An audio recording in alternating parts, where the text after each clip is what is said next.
Hello students, स्वागत है आप सभी लोगों का एक बार फिर साइंस क्लासेज क्यूस्ट फॉर एजुकेशन के YouTube channel science classes for you पर।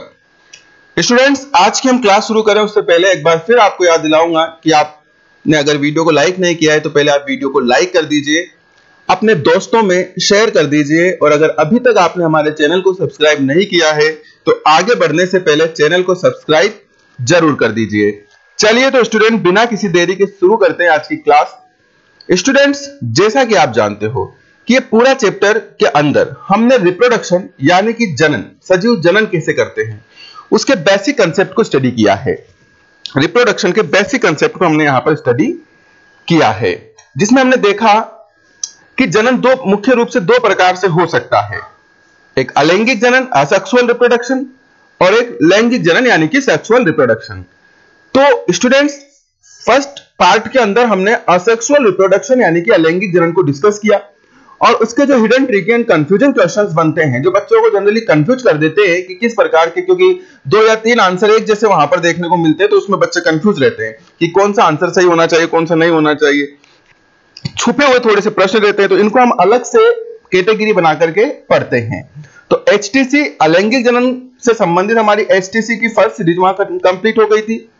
आज लैंगिक जनन हमने जो पढ़ लिया, लैंगिक जनन पूरा हमने कल लास्ट क्लास में कंप्लीट कर लिया था। तो लैंगिक जनन से संबंधित जो कुछ hidden tricky and confusing questions बनते हैं, तो इस चैप्टर का ये दूसरा पार्ट रहेगा एचटीसी का, और इसके अंदर आज हम लैंगिक जनन से संबंधित एचटीसी क्वेश्चंस पर चर्चा करेंगे। स्टूडेंट्स, वैसे ये चैप्टर जो है आपका ऑलमोस्ट कंप्लीट हो चुका है, लेकिन फिर भी हम इस क्लास के बाद भी एक क्लास आपकी और लेंगे। उसके बाद यह आपका पूरा जो चैप्टर है वो रीति रिवाजों के साथ कंप्लीट हो जाएगा। चलिए तो शुरू करते हैं आज का एचटीसी क्वेश्चंस की श्रृंखला को। 10 क्वेश्चंस हम आज क्लियर करेंगे, जिसमें सबसे पहला क्वेश्चन है उभय मिश्रण या एम्फीमिक्सिस किसे कहते हैं। उभय मिश्रण, उभय मतलब जानते हो ना आप, एक दो के लिए यह शब्द प्रयोग में लिया जाता है। देखिए उभय मिश्रण क्या है? अरे कुछ भी नहीं है। आप जो पढ़कर आए हो ना लैंगिक जनन, लैंगिक जनन में आप क्या पढ़ते हो? एक नर युग्मक है। अरे पूरे पाठ में हमने यही तो पढ़ा, एक नर युग्मक है, एक मादा युग्मक है। तो नर के अंदर नर युग्मक बन रहा है, मादा के अंदर मादा युग्मक बन रहा है। दोनों अलग अलग सजीव हैं, दोनों अलग अलग सजीव हैं।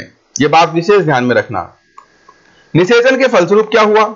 निषेचन के फलस्वरूप ये दोनों युग्मकों का संलयन हो गया, लेकिन युग्मकों का संलयन नहीं। मैंने बताया युग्मकों का संलयन तो बाहरी रूप से भी हो सकता है, तो ये नहीं, युग्मकों का संलयन हो गया, लेकिन इस प्रकार से नहीं, इस प्रकार से, यानी युग्मकों के संलयन के फलस्वरूप इनके जो केंद्रक थे, इनके जो गुणसूत्र थे, वो भी संलयित हो गए। तो दो अलग अलग सजीवों के युग्मक आए और परस्पर संलयित होकर इनके केंद्रक, इनके गुणसूत्रों का भी संलयन हो गया, और इस प्रकार से एक नई रचना युग्मनज का निर्माण हुआ जो कि द्विगुणित होती है। तो इस प्रकार इन दोनों के मिश्रण से नई संरचना बनी। यह घटना ही क्या कहलाती है? यह घटना ही स्टूडेंट्स उभय मिश्रण या एम्फीमिक्सिस कहलाती है। अब रुकिए, अब इससे क्या होगा? इससे वही बात, इससे आगे भ्रूण बनेगा और भ्रूण से शिशु की उत्पत्ति होगी। तो सर ये तो लैंगिक जनन ही हो गया, ये तो लैंगिक जनन ही हो गया। बिल्कुल हां, लैंगिक जनन ही तो है। बिल्कुल स्टूडेंट्स, लैंगिक जनन ही तो है। हटा देते हैं इसको, चलो हटा देते हैं इसको। ये लो, उभय मिश्रण क्या है? उभय मिश्रण एक प्रकार का लैंगिक जनन ही है। उभय मिश्रण एक प्रकार का लैंगिक जनन ही है। देखो क्या परिभाषा है। लैंगिक जनन के दौरान जब नर युग्मक व मादा युग्मक का संलयन होता है तो उनके गुणसूत्रों का संलयन हो जाता है। इस घटना को ही उभय मिश्रण कहते हैं। अब इस घटना के कारण क्या हो रहा है? इसके फलस्वरूप युग्मनज का निर्माण होता है। युग्मनज से भ्रूण व भ्रूण से नई संतति की उत्पत्ति होती है। तो ये तो पूरा लैंगिक जनन है ना? हाँ बिल्कुल, ये उभय मिश्रण लैंगिक जनन का ही पर्याय है। अतः लैंगिक जनन को उभय मिश्रण या एम्फीमिक्सिस भी कहा जाता है।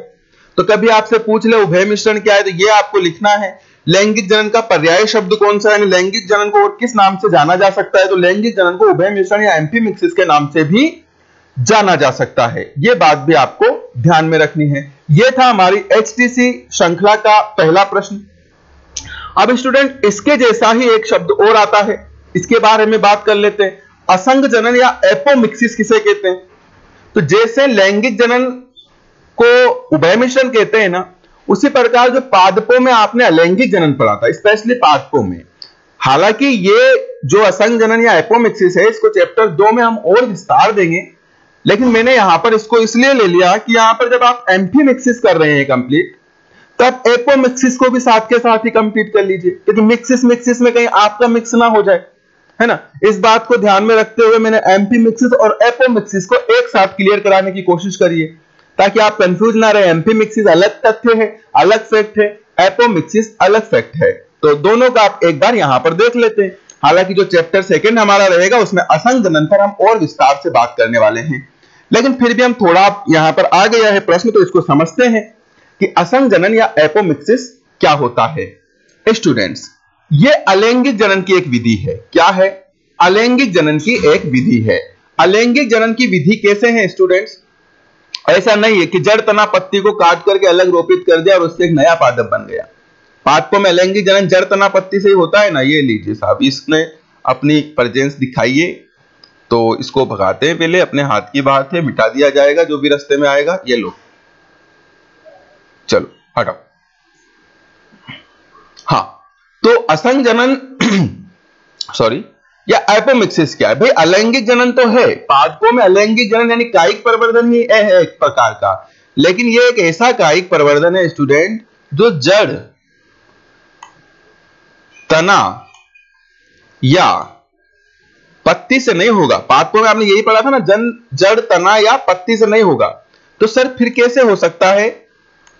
फिर कैसे हो सकता है भाई? ये पुष्प के जो, और स्पेशली मादा, पादपों में जो मादा पुष्प है, मादा पुष्प के अंदर ही घटित होगी ये घटना। देखो, जिस प्रकार से हम एपोमिक्सिस पढ़ा रहे हैं, आपको एपोमिक्सिस इस प्रकार से पढ़ने को नहीं मिलेगा, इसलिए आप एपोमिक्सिस को बहुत विशेष समझें। एपोमिक्सिस की जो प्रोसीजर है वो पादपों में अलैंगिक जनन की एक प्रक्रिया है जो सिर्फ मादा पुष्प में संपन्न होगी, नर पुष्प में नहीं होगी। पहली बात, किसमें होगी? सिर्फ मादा पुष्प में संपन्न होगी, नर पुष्प में नहीं होगी। अब मादा पुष्प का स्ट्रक्चर क्या है स्टूडेंट्स, वो आपको बताते हैं। चलो, एक पुष्प का ही स्ट्रक्चर ये तो क्लियर हो गया ना, जड़ तना पत्ती से नहीं होगा। मादा पुष्प की जो संरचनाएं हैं उससे असंग जनन या एपोमिक्सिस की घटना घटित होगी। चलिए फिर इसको मिटाते हैं।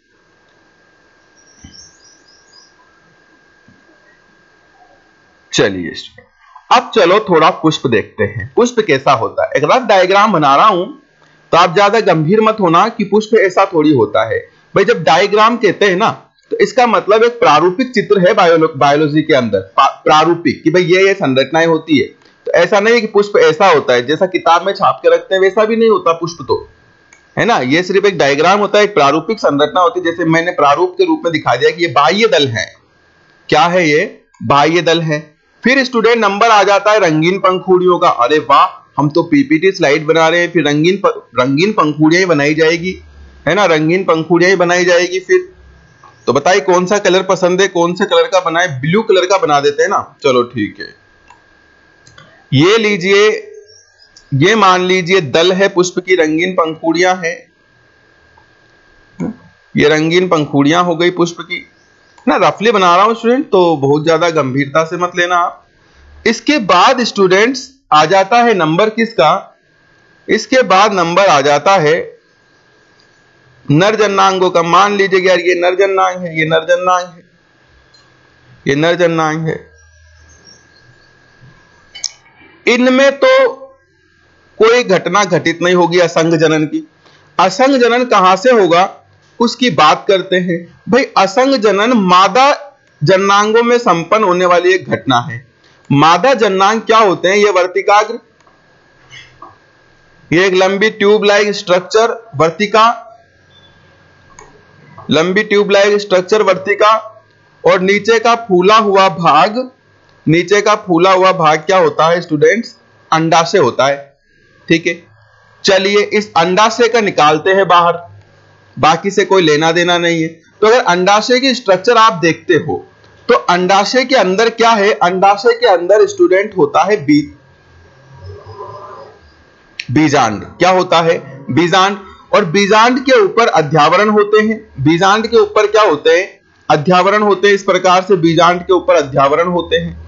एक अध्यावरण भी हो सकते हैं और अध्यावरणों की संख्या 2 भी हो सकती। देखो समझ लो, हम नेक्स्ट चैप्टर 2 की नींव तैयार कर रहे हैं। कोई नहीं बताता एपोमिक्सिस इतना डिटेल से, है ना। तो आप देखिए कि ये हमने ये जो अंडाशय है इसका एक बड़ा रूप देखा है। अध्यावरण बीजांडकाय होता है, यहां पर ये बीजांडकाय की सेल्स होती है स्टूडेंट्स, बीजांडकाय की सेल्स है ये, है ना। पूरा करते हैं, देखो इसको, बीजांडकाय की सेल्स है ये, ठीक है स्टूडेंट्स। तो ये बीजांडकाय की सेल्स हो गई। अब आप मुझे बता दीजिए कि जितनी भी संरचनाएं ये पुष्प के अंदर बनी है अब तक, ये सारी संरचनाएं द्विगुणित है या अगुणित है? बताइए फटाफट, बताओ, कमेंट कर दो। पहला कमेंट आज का, द्विगुणित है या अगुणित है? ये जितनी भी संरचनाएं मैंने पुष्प की बनाई हैं, ये द्विगुणित है या अगुणित है? यानी इनके जो कोशिकाओं के अंदर जो गुणसूत्र हैं वो जोड़े में है या एकल रूप में है? बताइए फटाफट कमेंट करके, आज का पहला कमेंट कर दो, है ना। तो अब स्टूडेंट आप मेरी बात को ध्यान से सुनिए। ये जो है ना, ये जनन अंग है पुष्प का, जनन अंग, जननांग है, लैंगिक संरचना है। क्या है ये? लैंगिक संरचना है। अब लैंगिक जनन या लैंगिक संरचना ध्यान में आते हैं, आपको याद आ जाता है कि यार लैंगिक जनन के दौरान अर्धसूत्री विभाजन होता है और अर्धसूत्री विभाजन के फलस्वरूप अगुणित कोशिकाओं का निर्माण होता है। तो ऐसा नहीं है यार कि इसका मतलब लैंगिक जनन या फिर लैंगिक जनन अंग जो है वो पूरा का पूरा अगुणित है, नहीं। अरे ये तो समसूत्री विभाजन से बना है, ये पूरा पुष्प द्विगुणित है भाई। ये पूरा पुष्प की संरचना क्या है? ये पूरा पुष्प की संरचना द्विगुणित है, ये अगुणित नहीं होगा। ध्यान दीजिए। अभी अगुणित क्या होता है इसके अंदर? ये जो आप देख रहे हो ना, अंडाशय को इधर निकाला था, अंडाशय की संरचना है, इसके अंदर क्या होता है? ये जो कोशिकाएं आप देख रहे हो, बीजांडकाय की कोशिकाएं, ये परत के रूप में आप देख रहे हो, इनमें से कोई कोशिका डिफरेंशिएट होकर के अपने आकार में वृद्धि करके अर्धसूत्री विभाजन शुरू कर देती है और अर्धसूत्री विभाजन के फलस्वरूप भीतर की तरफ इस प्रकार कोशिकाओं के समूह बनाती है। इसको मादा युग्मकोद्भिद कहते हैं। मादा युग्मकोद्भिद, ऐसे 3 कोशिकाएं ऊपर बनती है, इनको प्रतिमुखी कोशिकाएं कहते हैं। बाद में बताएंगे अगले चैप्टर में, मैं अभी सिर्फ समझा रहा हूं आपको। ऐसे ही 3 कोशिकाएं नीचे बनती है, 2 साइड में ऐसे, इनको सहायक कोशिकाएं कहते हैं, और एक बीच में बनती है ऐसे, इसको अंड कोशिका कहते हैं। क्या कहते हैं? अंड कोशिका कहते हैं। और इस प्रकार से 2 एक बीच में बनती है जिसके अंदर केंद्रक की संख्या 2 होती है, यानी एक मात्र ऐसी कोशिका है इस मादा युग्मकोद्भिद के अंदर जो द्विगुणित है। क्या है ये द्विगुणित है, ये भी द्विगुणित है भाई। अब कैसे है वो बाद में बताएं। तो ये अंदर जो मादा युग्मकोद्भिद बना है उसके अंदर इस सेंटर वाली कोशिका को छोड़कर बाकी ऊपर की 3 और नीचे की 3, ये 6 कोशिकाएं अगुणित होती है, एक बीच वाली केवल द्विगुणित होती है। तो ये अंदर है मादा युग्मकोद्भिद, जिसमें भी मादा युग्मक केवल ये है अंड कोशिका। आ गई क्या बात समझ में? तो ये भीतर की संरचना अगुणित है, बाकी सब क्या है स्टूडेंट्स? बाकी सब द्विगुणित है। देखो एपोमिक्सिस, ऐसे थोड़ी कोई यहां बोर्ड पे लिख दी परिभाषा और बात समझ में आ गई। प्रैक्टिकली समझो, आप स्क्रीन पर नहीं हो, आप पुष्प के अंदर हो, ऐसा कल्पना कर लो, ऐसा इमेजिन कर लो कि हम एक पुष्प के अंदर देख रहे हैं। अभी आप स्क्रीन पर नहीं देख रहे हो, तो पुष्प में ये सारे पार्ट द्विगुणित है भाई, और अंदर जो बनाया ना ये मादा युग्मकोद्भिद है, ये अगुणित पार्ट है। अब अगर लैंगिक जनन होता है स्टूडेंट, तो परागकण आता ऊपर से पराग नलिका के द्वारा और इस अंड कोशिका को आकर फर्टिलाइज कर देता, इस अंड कोशिका को। तो फिर बाकी सारी कोशिकाएं इसको पोषण देकर के नष्ट हो जाती, और ये अंड कोशिका जो दिख रहे हो ना बीच में अपनी 2 सहेलियों के साथ, सहायक कोशिकाओं के साथ, ये अंड कोशिका क्या हो जाती? लगातार समसूत्री विभाजन के फलस्वरूप भ्रूण का निर्माण कर लेती स्टूडेंट्स। किसका? भ्रूण का। और इस प्रकार से लैंगिक जनन का प्रोसीजर आगे बढ़ता। तो सर ये तो लैंगिक जनन हो गया ना, आप तो असंग जनन या एपोमिक्सिस समझाइए। बिल्कुल वही समझा रहा हूं कि लैंगिक जनन या एपोमिक्सिस अलैंगिक जनन की वह प्रक्रिया है, अलैंगिक जनन की वह प्रक्रिया है जो लैंगिक जनन के समान ही होती है, जो लैंगिक जनन के समान ही होती है, लैंगिक जनन से मिलती जुलती है, क्योंकि इस एपोमिक्सिस में भी लैंगिक जनन के समान भ्रूण का निर्माण होता है। और वो भी कौन सा? वो भी द्विगुणित भ्रूण। सर क्या बात कर रहे हो? द्विगुणित भ्रूण तो निषेचन के फलस्वरूप ही बनेगा।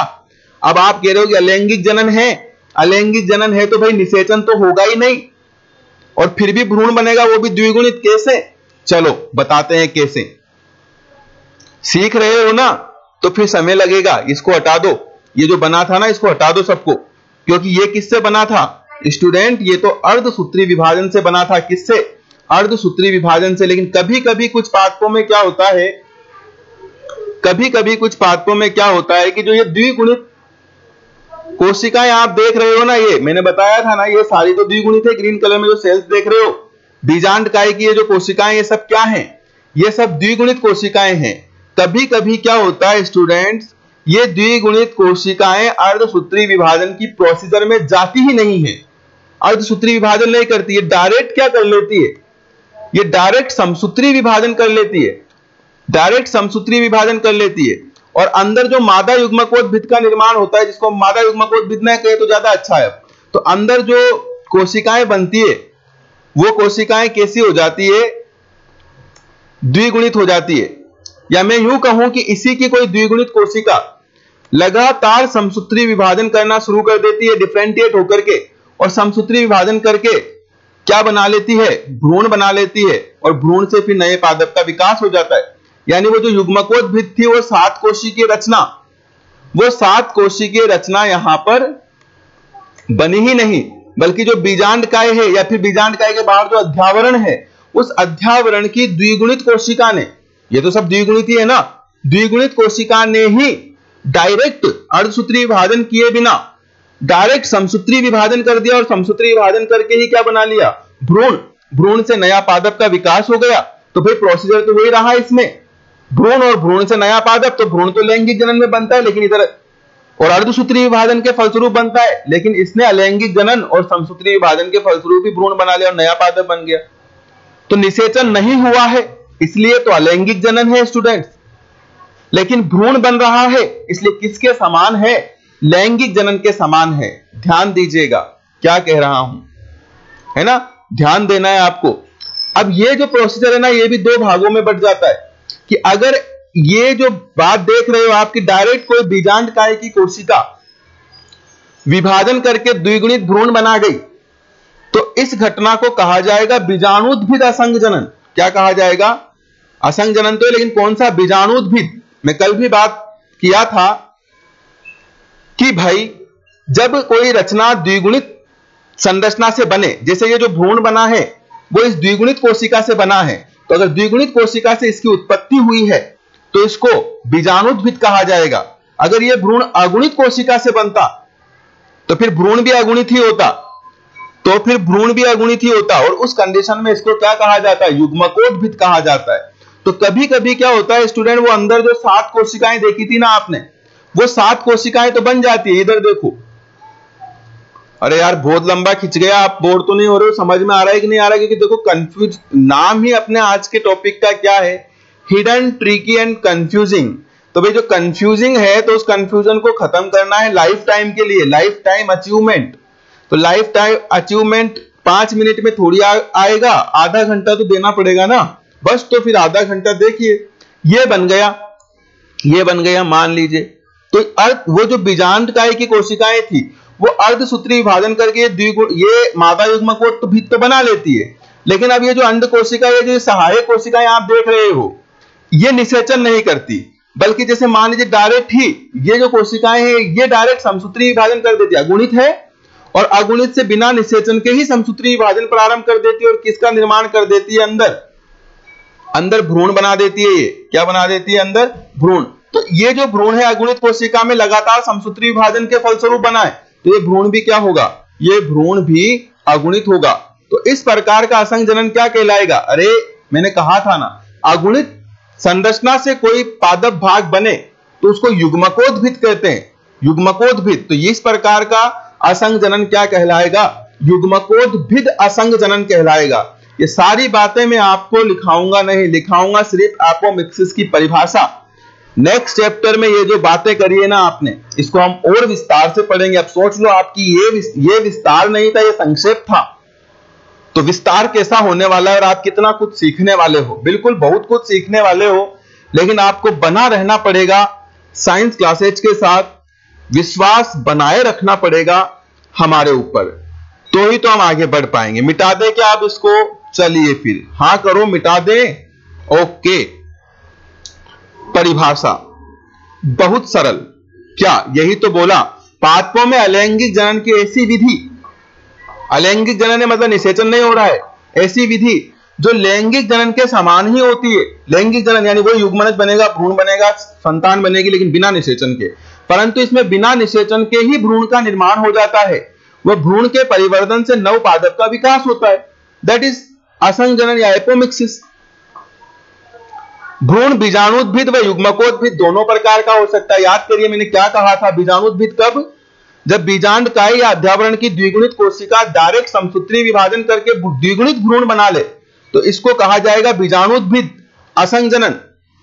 और अगर उसकी कोई अंदर जो 7 कोशिकाएं हैं उनमें से एक बीच वाली तो द्विगुणित है, लेकिन बाकी की 6 में से कोई समसूत्री विभाजन करके अगुणित भ्रूण बना ले तो फिर इसको कहा जाएगा युग्मकोद्भिद। तो भ्रूण बीजाणुद्भिद व युग्मकोद्भिद दोनों प्रकार का हो सकता है।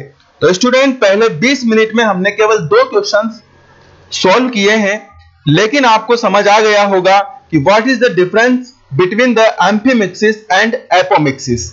अगर आ गया है समझ में, हमने जो ये पसीना बहाया है इसका अगर हमें फल मिल गया है तो हां करके फटाफट कमेंट करके बताइए, बिल्कुल कमेंट करके बताइए। आ गया ना समझ में? बिल्कुल हाँ स्टूडेंट्स। आप सोच रहे होंगे पसीना कहां बहा सर? अरे भाई पसीना बहाना पड़ता है, क्योंकि पंखा चला करके वीडियो बनाएंगे तो आवाज साफ नहीं आएगी। तो आप तो बिल्कुल कूलर पंखे में बैठ करके देख रहे होंगे वीडियो को, लेकिन हम पंखा बंद करके आप बना रहे हैं ताकि आपको सुनने में किसी प्रकार की कोई समस्या ना आए। तो बिल्कुल पसीना बहाना पड़ता है। तो ये जो पसीना बहाया है 2 प्रश्नों को समझाने में, आशा करता हूं कि आपको ये बातें समझ में आ गई होगी। तो चलिए hidden, tricky and confusing questions में अगला प्रश्न लेते हैं, नंबर 3। अच्छा ये भी ध्यान रख लीजिए, चलो ये लाइन छूट गई। जंतुओं में इसे अनिषेक जनन या पार्थोजेनेसिस कहते हैं। पादपों में तो एपोमिक्सिस, लेकिन जंतुओं में अनिषेक जनन या पार्थोजेनेसिस कहते हैं। ठीक है, बात की तो बातें वही है। आगे बढ़ते हैं। प्रश्न नंबर 3 एचटीसी का। ओहो, देखो आप जो पढ़कर आए हो वहीं से ले लिया। प्रश्न नंबर 3, निम्न में से कौन लैंगिक जनन का पर्याय नहीं? अब देखो ऐसा प्रश्न आ जाए ना, मैं कह रहा हूं ना आप गलत करके आओगे, गलत करके आओगे। देखो एम्फीमिक्सिस या उभय मिश्रण, मिश्रण लिखा गया, मिश्रण पढ़े। ऐसी गलतियों को नजरअंदाज करना सीखना पड़ेगा, है ना। आप खुद समझदार हो, उभय मिश्रण है, अभी पढ़कर आए हैं। एम्फीगोनी, एपोमिक्सिस। तो निम्न में से कौन लैंगिक जनन का पर्याय नहीं है? अब देखिए सारे शब्द एक जैसे, अब कौन सा पर्याय नहीं है? अब मेरी बात सुनिए आप। एम्फीगोनी का मतलब क्या होता है? एम्फीगोनी का मतलब होता है 2 युग्मक परमानेंटली निषेचन करके एक नया युग्मनज बनाए, युग्मनज से भ्रूण बन जाए, नई संतति बन जाए, तो उसको एम्फीगोनी कहा जाता है। एम्फी मतलब 2, उभय, गोनी मतलब युग्मक, मिल गए परमानेंटली, तो उसको एम्फीगोनी कहा जाता है। अगर दोनों युग्मक एक ही सजीव के हैं, मतलब नर और मादा दोनों का बिहेवियर हो रहा है एक जैसा, जैसे पादपों में नहीं होता द्विलिंगी पुष्प के अंदर, तो वो कहलाएगा सिनजीनेसिस या सहजनन। लेकिन अगर दोनों युग्मक अलग अलग से आया है, अलग अलग जीवों से आया है, नर अलग है मादा अलग है, तो फिर उस प्रकार का जो फर्टिलाइजेशन है उसको कहा जाएगा एम्फीमिक्सिस या उभय मिश्रण। तो भाई ये तीनों तो लैंगिक जनन के पर्याय हैं, जबकि आपने अभी अभी पढ़ा एपोमिक्सिस या लैंगिक जनन की एक विधि है जिसमें पुष्प की कोई भी द्विगुणित संरचना, कोई भी द्विगुणित कोशिका समसूत्री विभाजन करके डायरेक्ट भ्रूण बनाती है, या कभी कभी अगुणित भी समसूत्री विभाजन करके डायरेक्ट भ्रूण बना सकती है, जो लैंगिक जनन के समान ही होती है लेकिन निषेचन नहीं होता उसके अंदर। इसे कहा जाता है एपोमिक्सिस। तो ये तो अलैंगिक जनन की विधि है। तो बताइए हमारा आंसर क्या होगा? फटाफट बताइए, अ, ब, स या द? बताइए, सब आ गए, बहुत इंटेलिजेंट बच्चों आप, बता दो फटाफट क्या आएगा, अ, ब, स या द? वेरी गुड, द आएगा ना, बिल्कुल। द अलैंगिक जनन का, सॉरी, द लैंगिक जनन का पर्याय नहीं है, द तो अलैंगिक जनन की एक विधि है, तो बिल्कुल आंसर है द। Very good. अगले प्रश्न पर आते हैं। प्रश्न नंबर 4, प्रजनन काल के आधार पर सजीवों को कितनी अवस्थाओं में बांटा गया है? आशा करता हूं कि आप इसका जवाब गलत दोगे। बताइए, प्रजनन काल के आधार पर सजीवों को कितनी अवस्थाओं में बांटा गया है? 1, 2, 3 या 4? बता दो फटाफट। 1 2 3 या 4? अरे वाह यार, तुम तो सही भी दे रहे हो। मैं सोच रहा था सभी गलत दोगे हैं। सही भी दे रहे हो क्या आंसर? चलो कोई बात नहीं। प्यारे बच्चों, मिले जुले आंसर हैं। कोई 4 कह रहा है, कोई 3 कह रहा है ना। 4 बताइए। 1 और 2 तो नहीं है, आपको ही नहीं बताएगा 1 और 4 या 3। तो स्टूडेंट्स, प्रजनन काल, देखो प्रश्न को समझो आप। प्रजनन काल के आधार पर, प्रजनन काल के आधार पर कितने अवस्थाओं में बांटा गया है। देखो स्टूडेंट्स, हमने जीवन चक्र की विभिन्न प्रावस्थाएं पढ़ी। आपको याद है बहुत अच्छे से, जीवन चक्र की विभिन्न प्रावस्थाएं हमारी दूसरी क्लास में हमने कंप्लीट किया था। वो विभिन्न प्रावस्थाएं 4 थी: भ्रूणावस्था, किशोरावस्था, प्रजनन प्रावस्था या जनन प्रावस्था, और लास्ट थी जीर्णावस्था। तो स्टूडेंट्स, इसमें से जो 4 प्रावस्थाएं जीवन चक्र की है, उसमें से जो सबसे पहली प्रावस्था है भ्रूणावस्था, उसका प्रजनन से कोई लेना देना नहीं है। बाकी जो बाद की 3 प्रावस्थाएं हैं, वो प्रत्यक्ष अप्रत्यक्ष रूप से प्रजनन से संबंध रखती है। जैसे किशोरावस्था, किशोरावस्था में क्या होता है, प्रजनन के लिए लैंगिक अंगों का विकास शुरू हो जाता है। प्रजनन, अरे भाई वो तो जनन प्रावस्था है, वो तो है ही से, उसमें जनन करता है सजीव। और जैसे ही प्रजनन काल समाप्त होता है, भ्रूणावस्था जीर्णावस्था शुरू हो जाती है। जीर्णावस्था में प्रजनन की क्रिया क्या हो जाती है, धीमी पड़ जाती है, बंद हो जाती है। ठीक है ना, जनन अंग वापस डिकम्पोज होने लगते हैं, उनके अंदर युग्मक बनने की प्रक्रिया धीमी हो जाती है। तो ये जो 3 प्रावस्थाएं हैं ना, ये प्रजनन काल के आधार पर है। तो अब प्रश्न आपसे 2 प्रकार से पूछा जा सकता है, ध्यान से सुनना। दूसरा प्रश्न भी लिख देते हैं आपके सामने। चलो दूसरा से पहले इसका जवाब देख लो आप। प्रजनन काल के आधार पर सजीवों को कितनी अवस्थाओं में बांटा गया है? तो 4 आंसर नहीं होगा। सजीवों के जीवन चक्र को जीवन चक्र में कितनी प्रावस्थाएं हैं, तो उसके आंसर 4 होंगे, उसके आंसर 4 होंगे। लेकिन प्रजनन काल के आधार पर कितने भागों में बांटा गया है, इसका आंसर सिर्फ 3 होगा स्टूडेंट्स। कितना होगा? सिर्फ 3 होगा। लेकिन मान लीजिए प्रश्न यह आ जाता है कि सजीवों के जीवन चक्र को कितनी प्रावस्थाओं में बांटा गया है। आप तुरंत आंसर दे दीजिए, फटाफट दे दीजिए। अब सारे बच्चों का सही आंसर आएगा, मुझे पता है, सबका सही आएगा, पता है मुझे, है ना। तो भाई 1 2 3 या 4, तो यहां आपका आंसर रहेगा स्टूडेंट्स 4, बिल्कुल करेक्ट। चलिए, तो hidden trick and confusing questions की इस सीरीज में आपको मजा आ रहा होगा, ऐसी मैं आशा करता हूं। और इसी के साथ प्रश्न नंबर 6 पर हम चर्चा करते हैं।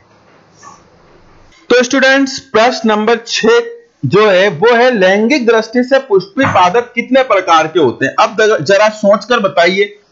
30 सेकंड का समय दे रहा हूं आपको, 30 सेकंड में सोच के बताइए, लैंगिक दृष्टि से पुष्पी पादप कितने प्रकार के होते हैं? बताओ, फटाफट बताओ, 30 सेकंड में बताओ।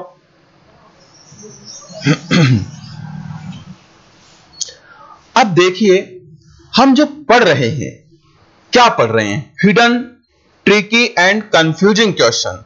ये हिडन क्वेश्चन है, आप पढ़कर के आए हो, पहले इसको पढ़कर के आए हो। लेकिन क्या है ना कि ये छुपे हुए ऐसे प्रश्न बनाकर पूछ लिया, अब हम क्या कर लेंगे बताइए।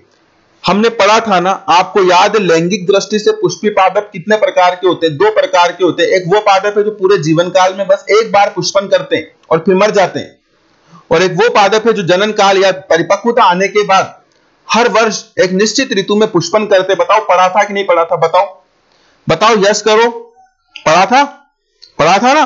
तो पुष्पी पादप कितने प्रकार के हो गए लैंगिक दृष्टि से? सर 2 प्रकार के हो गए। लैंगिक दृष्टि से पुष्पी पादप 2 प्रकार के होते हैं। ये 2 प्रकार कौन कौन से, इनके नाम अच्छे से रख लेना। पहला मोनोकार्पिक और दूसरा polycarpic. What is monocarpic and polycarpic? अब तो आपको ध्यान आ जाएगा, मोनोपोली है ना। मोनो मतलब एक, पोली मतलब बहुत, केमिस्ट्री वाले बहुत पढ़ाए होंगे आपको, है ना। तो बिल्कुल, जो एक बार पुष्पन करे जीवन काल में वो मोनोकार्पिक, और जो परिपक्वता आने के बाद हर वर्ष एक निश्चित ऋतु में पुष्पन करे वो पॉलीकार्पिक। तो अब यहां से आपको ज्यादा दिक्कत नहीं है। मोनोकार्पिक वे पादप जो जीवन काल में केवल एक बार पुष्पन करते हैं, मोनोकार्पिक। अब यहां उदाहरण में कंफ्यूज होगा आपको। बताइए मोनोकार्पिक के एग्जाम्पल बताइए, देखिए क्या क्या है। क्या क्या है मोनोकार्पिक वे पादप जो अपने जीवन काल में केवल एक बार पुष्पन करे। सुनिए प्यारे बच्चों, ध्यान से सुनिए। पहली बात, सिर्फ बांस और नीला कुरेंजी पर आपका ध्यान नहीं जाना चाहिए, क्योंकि बांस और नीला कुरेंजी तो बहुवर्षीय पादप हैं। बहुवर्षीय पादप है जो जीवन काल में एक बार पुष्पन करते हैं। बिल्कुल वो मोनोकार्पिक हैं, लेकिन वो मोनोकार्पिक में किस प्रकार के उदाहरण है?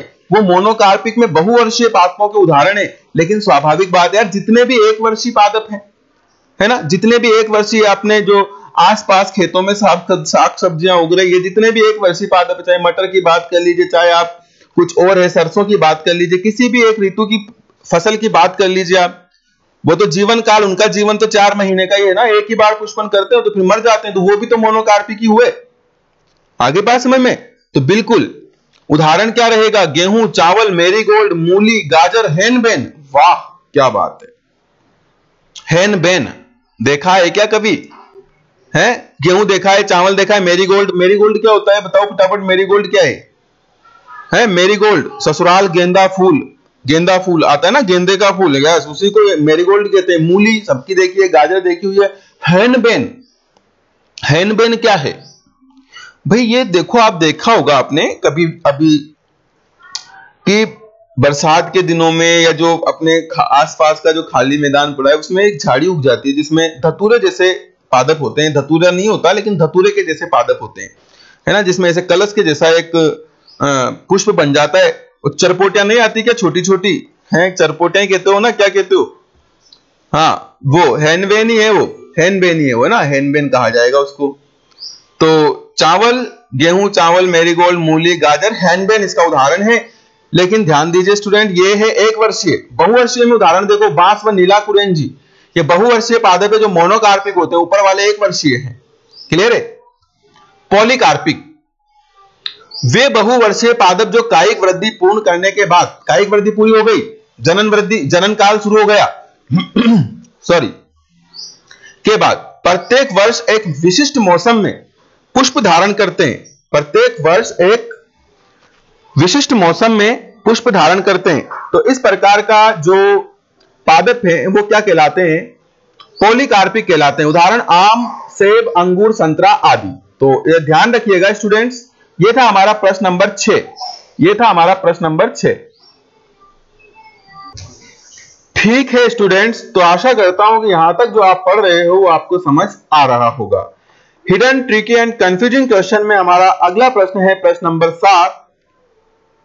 प्रश्न नंबर 7 है, प्रजनन काल के आधार पर जंतुओं को कितने भागों में बांटा गया है? अब वापस मैं आपको 30 सेकंड का समय देता हूं, बताइए प्रजनन काल के आधार पर जंतु कितने प्रकार के होते हैं? बताओ फटाफट, वेट कर रहा हूं आपके आंसर का।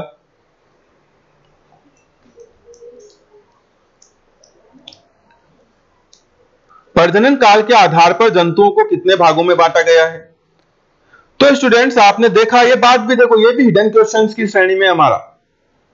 हम जब जनन पढ़ रहे थे तब आपने एक बात पढ़ी थी, प्रजनन काल जब आप पढ़ रहे थे, है ना, रिप्रोडक्टिव फेज जब आप पढ़ रहे थे, तब आपने मैंने एक 2 लाइन नीचे लिखाई थी लास्ट, मुझे याद है कि कुछ जंतु ऐसे होते हैं जो वर्ष की एक विशिष्ट ऋतु में जनन करते हैं, और कुछ जंतु ऐसे होते हैं जो वर्ष के किसी भी भाग में जनन कर सकते हैं। बताया था ना, यस करो। बस तो वही तो है, काल यानी समय, किस समय में जनन कर रहा है कोई जीव, उसके आधार पर कितने भागों में बांटा गया है? सर बिल्कुल 2 भागों में बांटा गया है, बिल्कुल सही कह रहे हो आप। प्रजनन काल के आधार पर जंतुओं को निम्न 2 भागों में बांटा गया है। 2 भाग कौन कौन से? पहला भाग मौसमी प्रजनक, नाम से स्पष्ट है, किसी विशिष्ट ऋतु, किसी विशिष्ट मौसम में जनन करेंगे। नंबर 2 सतत प्रजनक, नाम से स्पष्ट है, वर्ष के किसी भी भाग में जनन कर सकते हैं, किसी भी महीने में, किसी भी ऋतु में जनन कर सकते हैं, सतत प्रजनक कहलाएंगे। तो कोई विशेष आपको प्रॉब्लम यहां तक आनी नहीं चाहिए। परिभाषा बिल्कुल सरल, ऐसे जंतु जो वर्ष के एक निर्धारित काल में प्रजनन करते हैं मौसमी प्रजनक कहलाते हैं। उदाहरण लिख लीजिए, मेंढक, छिपकली, पक्षी, हिरण, कुत्ता, बिल्ली आदि किसी विशिष्ट मौसम में जनन करेंगे।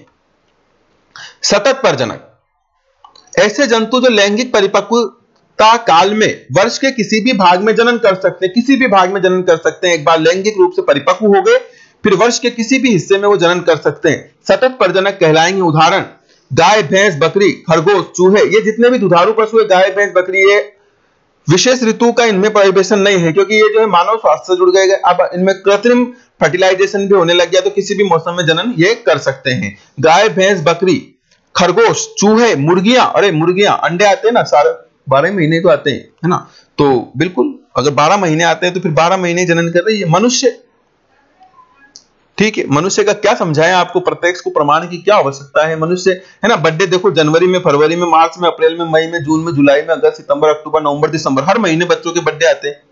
इसका मतलब मनुष्य वर्ष के किसी भी हिस्से में जनन कर सकता है।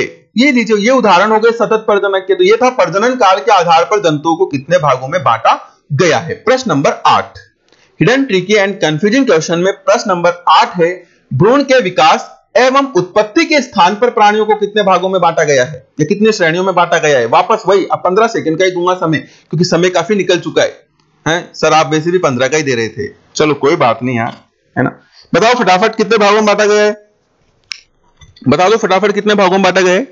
भ्रूण के विकास एवं उत्पत्ति के स्थान के आधार पर प्राणियों को कितने भागों में बांटा गया है। तो स्टूडेंट्स, प्राणियों को 2 भागों में बांटा गया है, यह बात भी मैं आपको पढ़ा चुका हूं। बस प्रश्न जब इस तरीके से पूछ लिया जाता है तो बच्चे कंफ्यूजन में पड़ जाते हैं, इसीलिए तो हम इन प्रश्नों को hidden, tricky and confusing questions में लाते हैं। तो बिल्कुल 2 भागों में बांटा गया है, बताया था ना आपको। एक तो वो भ्रूण के विकास के दौरान, एक तो वे जंतु होते हैं जिसमें भ्रूण का विकास गर्भाशय में होता है, वो सीधे बच्चे को जन्म देते हैं, शिशु को जन्म देते हैं, उनको हम सजीव प्रजनक या विविपेरस कहते हैं। एक वो होते हैं जिनमें भ्रूण का विकास अंडे में होता है, ऐसे सजीव अंडे देते हैं, जिन्हें हम अंड प्रजनक कहते हैं। पढ़ा था ओवापेरस, बहुत विस्तार से पढ़ाया था। फिर एक एग्जांपल हमने ओवा विविपेरस, मार्सुपियल एनिमल कंगारू का भी समझा था, है ना। तो वहीं से तो ये प्रश्न है, भ्रूण के विकास एवं उत्पत्ति के स्थान के आधार पर प्राणियों को निम्न 2 श्रेणियों में बांटा गया है। पहला सजीव प्रजनक और दूसरा अंड प्रजनक। ठीक है स्टूडेंट्स, तो ये थे हमारे hidden, tricky and confusing question. जाते जाते 2 प्रश्नों पर और चर्चा करेंगे। बिल्कुल सरल प्रश्न है, न्यूनकारी विभाजन किसे कहते हैं। न्यूनकारी विभाजन किसे कहते हैं, बताइए किसे कहते हैं। देखिए, न्यूनकारी, कमी आ रही है, कमी कौन से विभाजन में कमी आती है, गुणसूत्रों की संख्या के आधार पर बताइए कौन से विभाजन में कमी आती है, समसूत्री या अर्धसूत्री। सर समसूत्री में तो जितने गुणसूत्र जनक कोशिका में है, पुत्री कोशिकाओं में भी उतने ही गुणसूत्र होते हैं, यानी कमी नहीं आ रही है ना, नहीं आ रही है। जबकि अर्धसूत्री में गुणसूत्रों की संख्या जनक कोशिकाओं से आधी रह जाती है, किसमें, पुत्री कोशिकाओं में, यानी कमी आ रही है। हाँ, तो कौन सा विभाजन न्यूनकारी विभाजन है, अर्धसूत्री विभाजन में। आंसर पढ़िए, अर्धसूत्री विभाजन में गुणसूत्रों की संख्या जनक की तुलना में आधी रह जाती है, अतः इसे न्यूनकारी विभाजन भी कहते हैं। तो ये थे कुछ hidden, tricky and confusing question. जाते जाते एक प्रश्न से मिलाते हैं जो आपकी किताब का है, पीछे के प्रश्नों का है। हालांकि हम जो कल की क्लास रहेगी उसमें जो कुछ एक टॉपिक और हैं उन पर बात करेंगे, और बुक के पीछे के जो आपके प्रश्न हैं उस पर स्टूडेंट्स हम सिर्फ चर्चा करेंगे, उनके नोट नहीं बनाएंगे। क्योंकि यार सारा पढ़ाने के बाद भी अगर फिर उनके भी अपन को आंसर लिखने पड़े, फिर क्या मतलब आया इतना पढ़ने का, है ना। तो उनके आंसर्स तो आपको खुद को ही देखने हैं। हाँ, एक बार हम प्रश्नों पर जरूर चर्चा करेंगे कि किस प्रश्न की क्या डिमांड है, वो किस प्रकार का उत्तर चाहता है, इस पर हम बात करेंगे। फिलहाल सोहन के दादाजी, जिनकी उम्र 75 वर्ष है, ने बांस के पादप लगाए। सोहन ने उन पादपों की भली प्रकार से देखभाल भी की, क्योंकि सोहन के दादाजी ने लगाया है तो उनकी याददाश्त है। उन बांस के पादपों में पुष्पन की क्रिया को देखने की संभावना सोहन के दादाजी के लिए कितनी है, बताइए यार। अब मेरी बात सुनिए, बांस का जीवन काल लंबा है और इसमें जो प्रजनन काल है ना स्टूडेंट्स, वो लगभग 50 से 100 वर्ष की आयु में आता है।